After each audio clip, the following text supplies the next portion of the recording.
Oui, c'est pas interdit parce que enfant, on dit moi c'est moi n'andai, moi ne moi n'ambala. Quand tu gardes l'enfant, tu peux bénéficier avec l'enfant là, même si c'est pas toi qui l'as mis au monde. Je peux garder, mais il suffit seulement que l'enfant soit poli. Il doit me respecter. Et sa mère doit dire à l'enfant que voilà ton père. Même si ce n'est pas moi qui l'ai mis au monde. Mais je peux la garder plus que son père. C'est comme ça on dit à l'an que moi c'est mon andai, moi non mon ambala. Je ne peux pas accepter l'enfant de mon rival chez moi. Parce que on sait tous que le couple c'est deux personnes. Quand la troisième personne rentre, ça veut dire qu'il n'y a plus l'union. Donc l'enfant de mon rival, je ne peux pas l'accepter chez moi. Moi, je peux accepter l'enfant de mon rival chez moi, c'est normal. Parce qu'on dit qu'il aime le chien, aime le chien avec ses puces.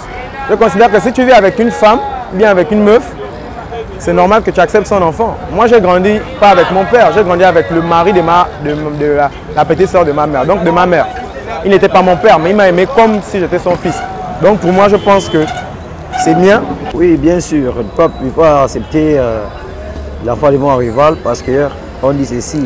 Quand tu aimes un poule, tu aimes tous ses poussins. Je le peux si seulement j'ai été averti par mon mari. Parce qu'un enfant, c'est un enfant. Un enfant c'est un don de Dieu. Donc je ne sais pas ce qui pourrait être demain, après-demain. Donc je peux l'accepter. À condition qu'il n'empiète pas sur mon foyer. Oui, à condition qu'il n'empiète pas sur mon foyer. S'il veut avoir des nouvelles de l'enfant, il doit me faire part. S'il veut telle ou telle chose, il doit me faire part. C'est dans ce sens-là que moi je peux accepter l'enfant de mon rival.